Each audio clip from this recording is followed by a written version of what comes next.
Welcome to టీవీ3 news బులెటిన్ల ముందుగా headlines. యువతిని మోసగించిన యువకుడు పోలీసులే న్యాయం చేయాలని కోరుతున్న యువతి.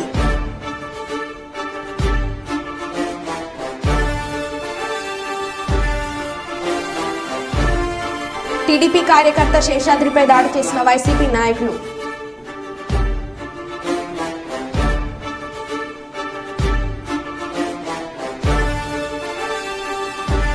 హనుమాన్ జయంతిని పురస్కరించుకుని హనుమాన్ దీక్ష చేపట్టిన భక్తుల శోభయాత్ర.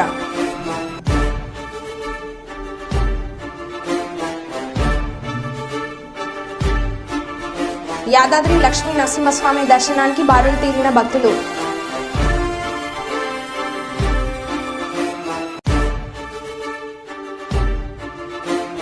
శ్రీశైలం మల్లన్న ఆలయానికి పోటెత్తిన భక్తులు. ప్రత్యేక ఏర్పాట్లు చేసిన ఈవో పెద్దిరాజ్.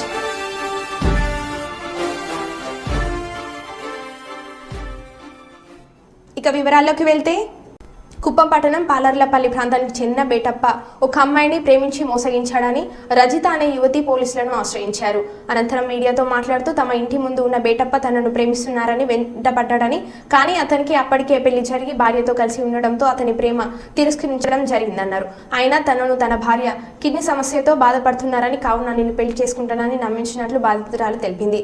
తీరా ఇప్పుడు పెళ్లి చేసుకోమని అడిగితే బేటప్ప మోసగించాడని తెలిసింది. కావున న్యాయం కోసం పోలీసులను ఆశ్రయించినట్లు తెలుసు. నా పేరు ఎం రజిత. నేను పరమసముద్రం గ్రామం సార్, కుప్పం మండలం, చిత్తూరు జిల్లా. నేను వచ్చి న్యాయం కోసం వచ్చాను సార్ ఇక్కడికి. నేను పరమసముద్రం గ్రామంలో వచ్చి 29 సంవత్సరాలుగా నివసిస్తున్నాను సార్. మా ఇంటి ముందర బేటప్ అనే వ్యక్తి వచ్చి నన్ను ఇష్టపడుతున్నానని నన్ను మోసం చేసినాడు సార్. అది ఏ విధంగా అంటే సార్, అతను వచ్చి వాళ్ళ భార్య పెళ్ళి అయ్యి పిల్లలు కూడా ఉన్నారు సార్ ఆయనకి. అయినప్పటికీ అతను నా దగ్గరకు వచ్చి నువ్వంటే ఇష్టం అని చెప్పి నన్ను కన్విన్స్ చేసేవాడు సార్. నేను అప్పుడు కూడా ఒప్పుకోలేదు సార్. నీకు భార్య పిల్లలు ఉన్నారు, వద్దు ఇదని చెప్పినా కానీ అతను నా వెంట పడి నన్ను ఎక్కడికి వెళ్ళినా నన్ను వేధించేవాడు సార్. నా ఫోన్ నెంబర్ తీసుకొని నాకు ఫోన్లు చేసి నన్ను టార్చర్ చేసేవాడు సార్. నేను వాలంటీర్గా పనిచేస్తున్నాను సార్. సచివాలయం చుట్టూ కూడా వచ్చి నన్ను గొడవలు చేసేవాడు సార్ వాడు, నన్ను ప్రేమించమని. తర్వాత ఇంకొక విషయం ఏమంటే, వాళ్ళ భార్యకి కిడ్నీ ప్రాబ్లం ఉందని చెప్పి నన్ను మోసం చేశాడు సార్. నేను అది నమ్మాను సార్. నమ్మి అతని దగ్గర వచ్చి నేను మోసపోయాను సార్. సార్ అతను వచ్చి నా భార్యకి కిడ్నీ ప్రాబ్లం ఉంది కాబట్టి నా దగ్గర సంసారానికి పనికి రాదని చెప్పి నన్ను మోసం చేశాడు సార్. మా ఇంట్లో వల్ల ఆమెను బలవంతంగా నాకు తాళి కట్టి బలవంతంగా పెళ్లి చేయించారని చెప్పి నన్ను నమ్మించి, నేను ఇంట్లో వాళ్ళని నా భార్యను ఒప్పించి పెళ్లి చేసుకుంటానని చెప్పి నన్ను ఎన్నోసార్లు మోసం చేసి నా చుట్టూ తిరిగి నన్ను ఒప్పించి నన్ను ప్రేమించేలాగా చేసుకున్నాడు సార్. నేను లేకపోతే చచ్చిపోతానని నన్ను బ్లాక్మెయిల్ చేసేవాడు. నేను ఎక్కడికి వెళ్తే అక్కడ ఏదైనా తాగేసి చచ్చిపోతాను, ట్రైన్ దొరికిపోతానని చెప్పి కూడా నన్ను బ్లాక్మెయిల్ చేశాడు సార్. ఇప్పుడు 9 సంవత్సరాల నుంచి నన్ను ప్రేమిస్తున్నానని నన్ను నమ్మించి ఇప్పుడు నన్ను పెళ్లి చేసుకోమని న్యాయం కోరి వచ్చినప్పుడు నేను నిన్ను పెళ్లి చేసుకోను, నువ్వు వద్దని నన్ను తప్పించుకొని ఎక్కడికంటే అక్కడ పారిపోతున్నాడు సార్. అతని మీద డౌట్ వచ్చి నేను పోలీసు వారిని సంప్రదించాను సార్. 3 రోజుల క్రితం నేను కంప్లైంట్ ఇచ్చాను నాకు న్యాయం చేయించమని. ఇప్పుడు నేను ఎవరు దిక్కు లేకుండా ఇక్కడికి వచ్చాను సార్. నేను చదువుకున్న దాన్ని మోసపోయాను సార్. అతని మాటలకి అతను నా చుట్టూ తిరిగి నేను చచ్చిపోతానని బ్లాక్మెయిల్ చేయడం వల్ల నేను మోసపోయి నేను అతని దగ్గర మోసపోతున్నాను సార్. ఇప్పుడు నేను పోలీసు వాళ్ళని ఆశ్రయించి వచ్చాను. దయ ఉంచి మీరు నా యొక్క ప్రాబ్లంని అర్థం చేసుకొని నాకు న్యాయం చేయాలని మిమ్మల్ని ప్రాధేయపడి వేడుకుంటున్నాను సార్. మీరే నాకు దయ ఉంచి మీరే దిక్కు, మీరే నాకు సహాయం చేయాలి సార్. ఇప్పుడు నాకు ఉన్న ఒకే ఒక దిక్కు పోలీసు వారు సార్. ఇప్పుడు పోలీసు వారే నాకు న్యాయం చేయాలి సార్.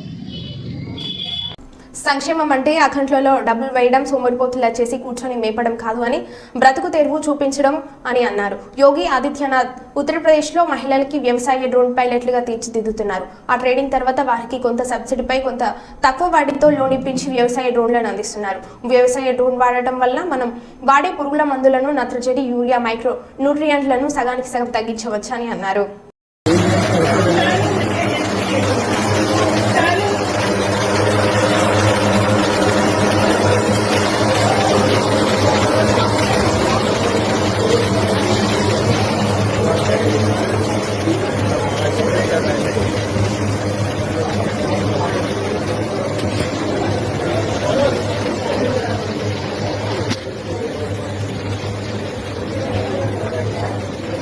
तो पीछे हो जाए, मेरा फ्रेम खराब हो रहा है, पीछे आ सर वाले ड्रोन नहीं आ रहे।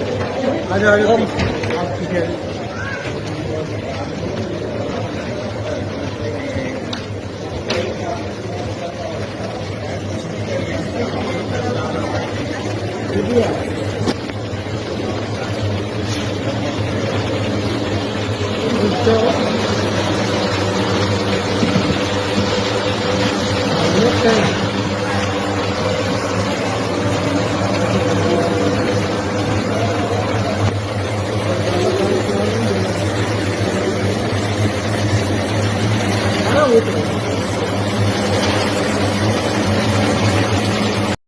రాజన్న సిరిసిల్ల జిల్లా భారత విద్యార్థి ఫెడరేషన్ ఎస్ఎఫ్ఐ కమిటీ ఆధ్వర్యంలో రాష్ట్ర కమిటీ పిలుపు మేరకు తెలంగాణ రాష్ట్రంలో ఫీజుల నియంత్రణ ఆవశ్యకత అనే అంశంపై జిల్లాలోని విద్యార్థి యువజన ప్రజా సంఘాలను కలుపుకొని రౌండ్ టేబుల్ సమావేశం నిర్వహించారు.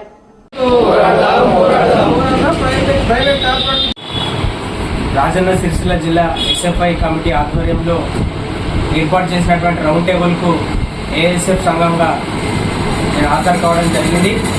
అంటే ఈ రౌండ్ టేబుల్ యొక్క ముఖ్య ఉద్దేశం ఏంటంటే ప్రభుత్వ స్కూళ్ళను పరిరక్షించుకొని, ప్రభుత్వ విద్యా వ్యవస్థను పరిరక్షించుకొని, కార్పొరేట్ విద్యా సంస్థలను అరికట్టి, ఆ ఫీజుల దోపిడిని అరికట్టి, ఆ ఫీజుల నియంత్రణ చట్టాన్ని అమలు చేయాలని చెప్పి ఈ రాష్ట్ర ప్రభుత్వాన్ని డిమాండ్ చేయడం జరుగుతుంది. ఎందుకనంటే పేద విద్యార్థులు అందరి ద్రాక్షగా మారింది విద్య, చాలా ఇబ్బందులు పడుతున్నారు. వాళ్ళ తల్లిదండ్రులు ఇప్పుడు చదివించుకోవాలంటే కార్పొరేట్ ప్రైవేట్ స్కూల్ లాంటి స్కూళ్ళకు పంపించి వాళ్ళ ఫీజులు కట్టలేకపోతున్నారు. కాబట్టి ఈ ప్రభుత్వం దృష్టి సారించి ఆ కార్పొరేట్ ప్రైవేట్ స్కూళ్ళలో ఫీజుల నియంత్రణ చట్టం చేపట్టి, అదేవిధంగా మరి శిథిలావస్థకు చెందినటువంటి ఈరోజు తెలంగాణ రాష్ట్రంలో ఫీజుల నియంత్రణ అంశంపై ఎస్ఎఫ్ఐ ఆధ్వర్యంలో రాజన్న సిరిసిల్ల కమిటీ ఆధ్వర్యంలో రౌండ్ టేబుల్ సమావేశం నిర్వహించడం జరిగింది. దీనికి వివిధ విద్యార్థి సంఘాల తరఫున మద్దతు తెలపడం జరుగుతుంది. మేము బహుజన సేన స్టూడెంట్ ఆర్గనైజేషన్ తరఫున మద్దతు తెలుపుతూ ఈ రౌండ్ టేబుల్ సమావేశంలో పాల్గొనడం జరిగింది. ఈ తరంలో ఈ భవిష్యత్ తరాలకు విద్యను ఒక విలువైన ఆస్తిగా అందించే అంశం ఉన్నప్పటికీ ఈ విద్యా వ్యవస్థను ప్రైవేట్ శక్తుల చేతిలో పెట్టేసి ప్రభుత్వాలు వాళ్ళకు ఆర్థిక వనరులు.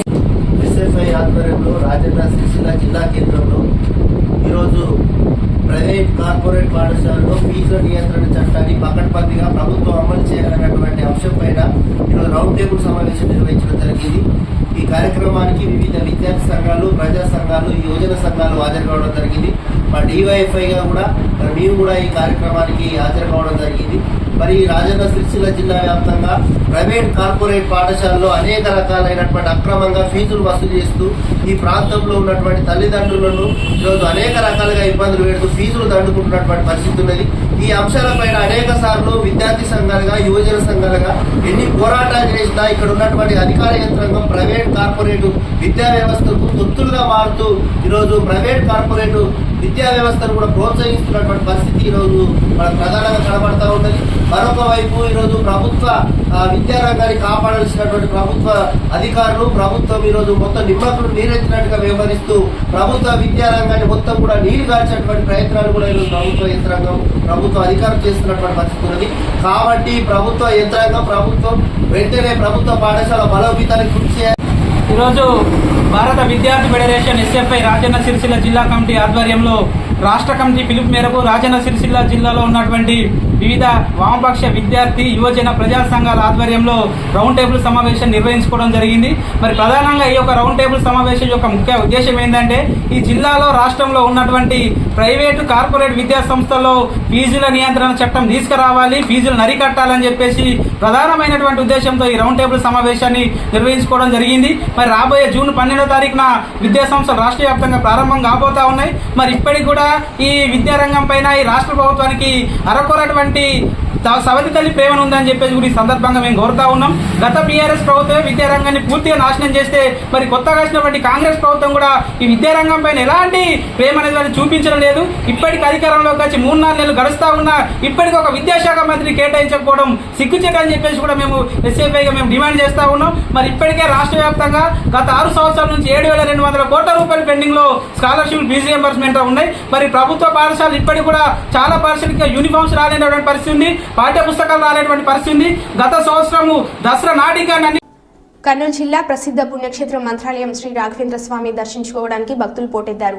వేసవి సెలవులు ముగుస్తుండటంతో మరియు వీకెండ్ కావడం వల్ల రాఘవేంద్ర స్వామిని దర్శించుకునేందుకు భక్తులు అధిక సంఖ్యలో రావడంతో శ్రీమఠం కిక్కిరిసిపోయింది. మఠం కారిడార్ ప్రకారంలో భక్తులతో నిండిపోయింది. భక్తులు 2 గంటల పాటు క్యూ లైన్ లో వేచి ఉండి దర్శించుకుంటున్నారు. అనంతరం శ్రీ రాఘవేంద్ర స్వామి దర్శనార్థం వచ్చిన భక్తులకు మఠం పీఠాధిపతి శ్రీ సుబుధేంద్ర తీర్థులు ఫల మంత్రాక్షింతలు ఇచ్చి ఆశీర్వదించారు.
పదవ తరగతి ఇంటర్మీడియట్లో ప్రతిభ కనబర్చిన విద్యార్థులకు కుర్వ సంఘం ఆధ్వర్యంలో పురస్కారాలు అందించారు.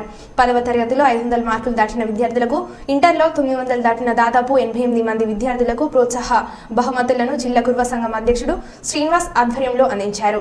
విద్యార్థులు భవిష్యత్తులో ఉన్నత స్థాయిలోకి రావాలని ఈ కార్యక్రమం నిర్వహించామని వారు తెలిపారు. ఎందుకంటే మీరు ఏమాత్రం పొరపాటు చేసినా ఎందుకంటే విద్యార్థులు తమ చదువులను ఎలాంటి నిర్లక్ష్యం చేయకుండా కులానికి ఈ వేదిక దయచేసి మీరు బాగా చదివి మీ తల్లిదండ్రులకు ఏదైనా ఇబ్బందులు ఉన్నా కాలేజీ అంటే చదివించలేని వాళ్ళు ఎవరు కూడా మా దృష్టికి తీసుకొస్తే సంఘం దృష్టికి తీసుకొస్తే తర్వాత అమ్మాయి విధాత్రి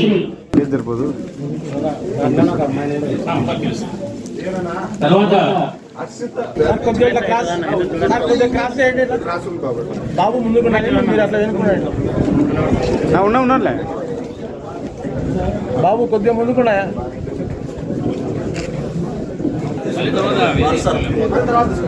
మీరు అట్లా మధ్యలో రండి సార్.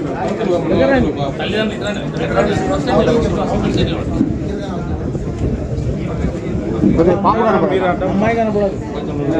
కొంచెం ఎన్నికి మేడం కొద్దిగా ముందుకు రండి. మీరు కొద్దిగా వెళ్తున్నాడు సార్.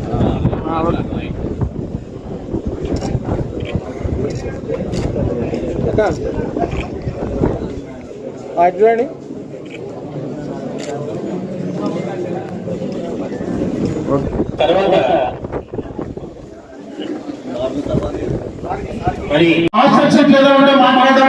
మా సంఘం నుంచి చేస్తామని చెప్పి తెలియజేస్తున్నాము. ఎందుకంటే తప్పని పరిస్థితుల్లో మీరు ఎవరు ఇబ్బంది ఉంటే తప్పకుండా ఆ సమస్యను సంఘం చేసుకుని ఆ సమస్యను పరిష్కరించేందుకు. ఎందుకంటే సంఘంలోనే చాలా మేధావులు ఉంటారు. ఇప్పుడు చదివగలరు, దాని తర్వాత చదివడం అనేది కొంచెం కష్టంతో కూడుకున్న పని. అట్లాంటిది ఎవరు ఉంటే ఎందుకంటే దాతలు మన దాంట్లో చాలా మంది ఉన్నారు, కనపడే దాతలు ఉన్నారు. ఎందుకంటే ఈ రోజు ప్రోగ్రామ్ గతంలో సెకండ్ మాత్రమే ఇచ్చేవాళ్ళం. గతంలో ఇచ్చే ప్రైజులు గత 2 సంవత్సరాలు ఇది 3వ సంవత్సరం. ఎంతమంది మనకు సర్టిఫికెట్లు పంపిస్తే మేము మాకు మార్కులు వచ్చాయి 500 మంది ఎంతమంది వస్తే అంతమందికి అమౌంట్ ఇచ్చేందుకు మనకు దాతలు ముందు కనీసం ఆ దాతలు మా పేరు చెప్పే దాతలు ఉన్నారు మన దగ్గర. అది గొప్ప విషయం. ఎందుకంటే తెలంగాణ సీఎం రేవంత్ రెడ్డి నివాసంలో మర్యాదపూర్వకంగా భేటీ అయిన నందమూరి బాలకృష్ణ.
రానున్న హనుమాన్ జయంతిని పురస్కరించుకొని హనుమాన్ దీక్ష చేపట్టిన భక్తులు మహాశోభయాత్ర నిర్వహించారు. వరంగల్ నగరంలోని 14వ డివిజన్ ఎన్టీఆర్ నగర్లో ఉన్న అభయ ఆంజనేయ స్వామి దేవాలయం నుండి ప్రారంభమైన శోభయాత్ర వీధి వీధిలో తిరుగుతుంటే భక్తులు పెద్ద ఎత్తున హారతులు ఇచ్చి నైవేద్యాలు సమర్పించారు.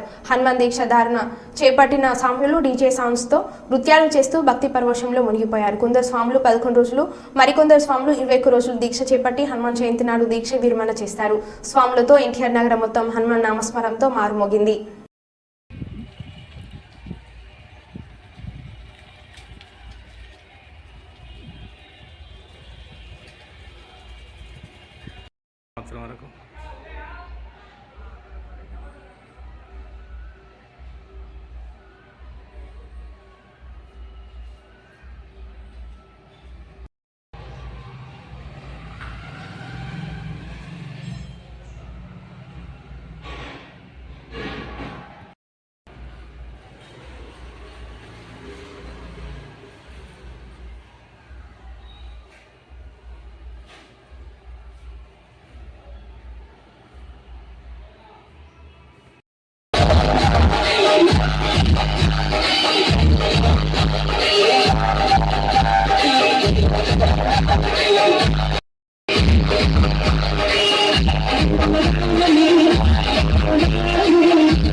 ఎన్టీఆర్ నగర్ ఎన్మాంలో మార్కెట్ ఇక మేము 20 సంవత్సరాలు బట్టి మాలాధారణ చేస్తున్నాము.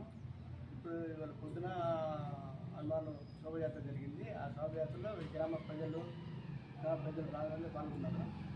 కానీ భారీ బందోబస్తుగా ఏర్పాటు జరిగింది. కానీ ఈ మాల వేయడం వల్ల జరిగింది. మాలధారణ వేస్తే ఆరోగ్యంగా మంచుకుంటుంది, మళ్ళీ భక్తి పెరుగుతుంది. హిందూ సాంప్రదాయం ప్రకారం భక్తి మాత్రం పెరుగుతుంది. ఆరోగ్యంగా మాత్రం పొద్దున స్నానం చేయడం వల్ల లేకపోతే కాలికి పెంచుకోవడం వల్ల ఇవన్నీ ఆరోగ్యంగా మనలో బాగుంటుంది. సౌలందరికీ వందనాలు. ముందుగా ఎన్టీఆర్ నగర్ ఎన్మావల గ్రామ పంచాయతీ సంబంధించి మేము ఇక్కడ 20-25 సంవత్సరాలుగా మాలధారణ చేస్తున్నాం. దీనివల్ల మాలధారణ చేయడం వల్ల ఆరోగ్యం బాగుంటుంది, మా కుటుంబాలు బాగుంటుంది, సంప్రదాయం బాగుంటుంది. దీనివల్ల పర్యావరణాన్ని కాపాడడం జరుగుతుంది. మళ్ళీ ఎదిగే పిల్లలకు మన సంస్కృతి సాంప్రదాయాలు కలగజేసి అన్నింటినీ కలబోషణ చేసి మన సాంప్రదాయాన్ని అందరికీ వివరించడం జరుగుతుంది. మాలధారణ చేయాలి. దీనివల్ల ఈరోజు మన ఎన్మావల దానికి సంబంధించి ఎన్టీఆర్ నగర్లో శోభయాత్ర నిర్వహించాం. దీన్ని నిర్వహించడంలో గ్రామ ప్రజలందరూ మమ్మల్ని ఆదరించారు. ఎంతో విజయవంతంగా దీన్ని మేము పూర్తి చేశాం. జై శ్రీరామ్. కర్నూలు జిల్లా ప్రసిద్ధ పుణ్యక్షేత్రం మంత్రాలయం శ్రీ రాఘవేంద్ర స్వామి మఠంలో కార్గిల్ విజయ్ దివాస్ 25వ వార్షికోత్సవాన్ని పురస్కరించుకొని citizen society of India Bengaluru Kargil యుద్ధ వీరులకు దేశవ్యాప్తంగా నివాళులు అర్పించే శ్రద్ధా సుమన్ కార్గిల్ కైలాష్ యాత్రను నిర్వహించింది. ఈ ప్రతిష్టాత్మక కార్యక్రమంలో భాగంగా కార్గిల్ యుద్ధంలో పనిచేసి పదవి విరమణ పొందిన వీర సైనికులు మంత్రాలయాన్ని సందర్శించారు. మంత్రాలయంలోని శ్రీమఠం వద్ద పీఠాధిపతులు శ్రీ సుభధేంద్ర తీర్థులు యాత్రను ప్రారంభించారు.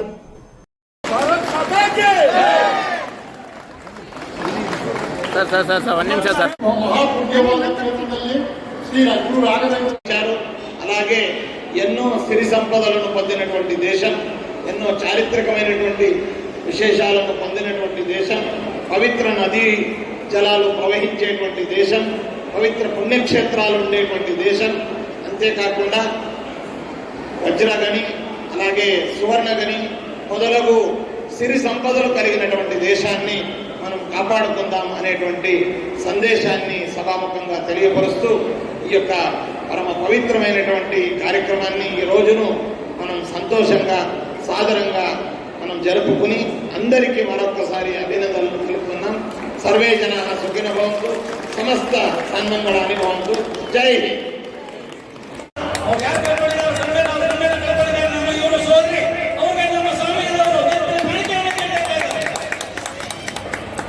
జగిత్యాల జిల్లా కేంద్రంలోని శ్రీ అయ్యప్ప దేవాలయంలో గత 3 రోజుల క్రితం ప్రారంభమైన భగవద్గీత శిక్షణ తరగతులలో భాగంగా ఈరోజు గీతా సంగ్రహం చదవడం వల్ల పూర్తి భగవద్గీత పఠనం చేసిన ఫలితం దక్కుతుందని శ్రీకృష్ణుడు చెప్పిన విషయాలను శిక్షణిచ్చే గురువులు తెలిపారు.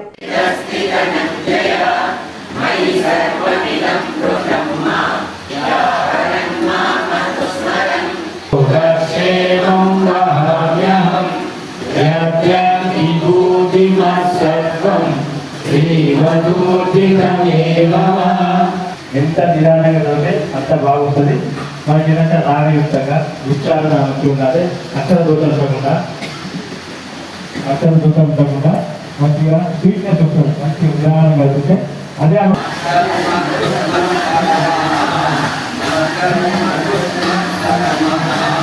యస్సమానేతి పాండవ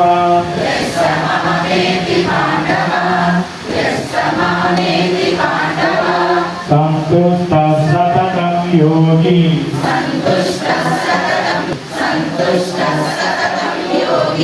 యథాత్మానుడ నిశ్చయః త్రయంబకం యజామహే సుగంధిం పుష్టివర్ధనం ఉర్వారుకమివ వందనాత్ గీతా మాతా.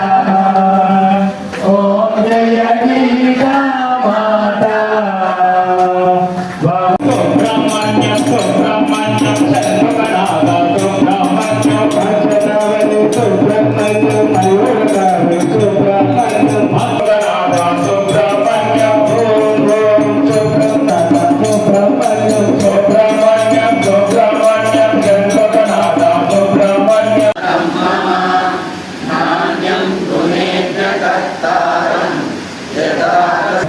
రెండు చుక్కలు పెట్టున్నారు. మానమోహాజిత సంగదోషాః ఆధ్యాత్మనిత్యావివృద్ధకామాః ద్వంద్వైర్విముక్తాః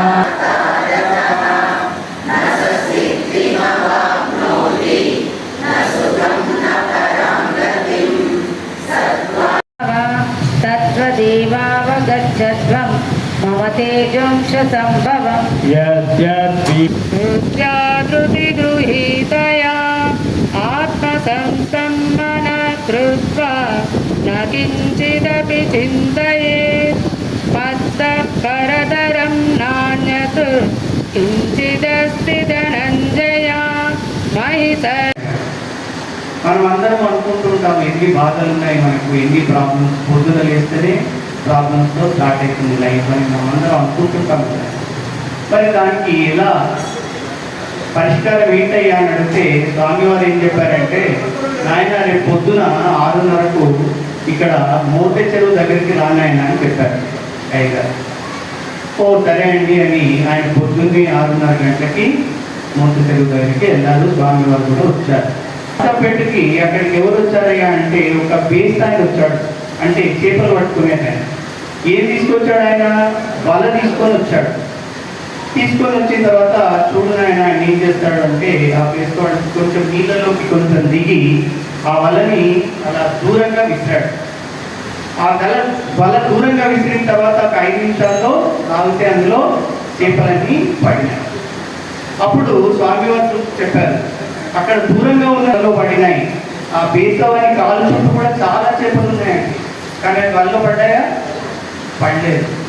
అలాగే భగవంతుని పాదాలకి దగ్గరగా ఎవరైతే ఉంటారో ఈ సంసారంలో ఉన్న మాయా అనే వలలో ప్రాబ్లమ్స్లో చిక్కుకోరు నాయన అని చెప్పారండి. మంచి చక్కటి అవకాశం ఒకటి లేకుందండి.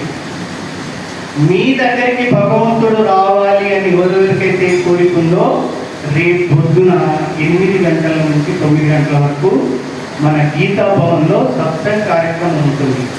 ఈ కలికాలంలో ఎవరైతే భగవన్నామం చేస్తారో, ఎవరైతే భగవంతుని కీర్తిస్తారో వాళ్ళ హృదయాల్లో వస్తాయని స్వయంగా భగవంతుడే చెప్పాడండి. మీ దగ్గరికి మిమ్మల్ని గుర్తించడానికి భగవంతుడు రావాలి అనుకున్న వాళ్ళు రేపు పొద్దున సత్సంగ్ గీతా సత్సంగ్కి అటెండ్ కాండి. ఇలాంటి చాలా చక్కటి విషయాలు మీరు తెలుసుకోగలుగుతారు, ఆనందమయంగా తెలుసుకోగలుగుతారు. అదే మా కోరిక. తప్పకుండా రేపు పొద్దున 8 గంటల నుంచి 9 గంటల వరకు సత్సంగానికి ఇక్కడ ఉన్న వాళ్ళందరూ వస్తారని కోరుకుంటూ సెలవు. మరో బులెటిన్లో మళ్ళీ కలుద్దాం. Stay tune.